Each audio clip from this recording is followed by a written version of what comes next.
Hi friends, நம்ம மிளகாய் சாந்து தான் பார்க்க போகிறோம். வாங்க. ஒரு 8 மிளகாய் எடுத்திருக்கேன்.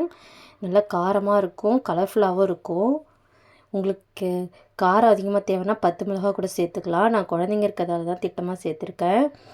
ஒரு 200 கிராம் சின்ன வெங்காயம் சேர்த்துருக்கேன், அதான் டேஸ்ட்டு கொடுக்கும். பூண்டு ஒரு 6-7 பல் சேர்த்துருக்கேன். நல்லா இது வதக்காமலே அரைக்கணும், அதான் பச்சையாக இருக்கும், நல்லா டேஸ்ட்டாக இருக்கும். தேவையான உப்பு போட்டுக்கலாம். உப்பு போட்டு இதை நைஸாக மிக்சியில் விட்டு அரைச்சிக்கலாம். இதை கையில் அம்மியால் அரைச்சா செம டேஸ்ட்டாக இருக்கும். இப்போ யார் அம்மியில் அரைக்க முடியுது? அதனால தான் மிக்சிலேயே அரைச்சி காமிக்கிறேன். மிக்சியில் நல்லா நைஸாக அரைச்சிக்கிங்க. செம கலர்ஃபுல்லாக இருக்கும் இந்த சட்னி. வாங்க இதை தாளிச்சிக்கலாம். இதை தாளிக்காமல் கூட சாப்பிட்லாம், செம டேஸ்ட்டாக இருக்கும். இது ஃபஸ்ட்டு எண்ணெய் ஊற்றி கடுகு உளுத்தம் பருப்பு போட்டுக்கிறேன். இது நல்லெண்ணெயில் தாளித்தாலும் செம டேஸ்ட்டாக இருக்கும், தாளிக்காமல் சாப்பிட்டாலும் செம டேஸ்ட்டாக இருக்கும். நான் குழந்தைங்களுக்காக தான் தாளிக்கிறேன்.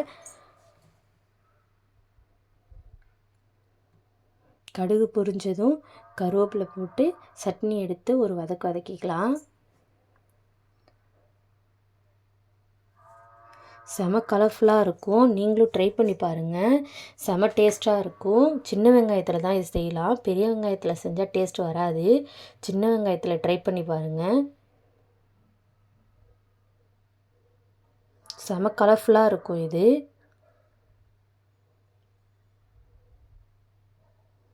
வாங்க, ரெடி ஆயிடுச்சு, சாப்பிட்லாம். இது இட்லி தோசைக்கெலாம் செம சூப்பராக இருக்கும். இதே மாதிரி ட்ரை பண்ணி பாருங்கள், செம டேஸ்ட்டாக இருக்கும், கலர்ஃபுல்லாகவும் இருக்கும்.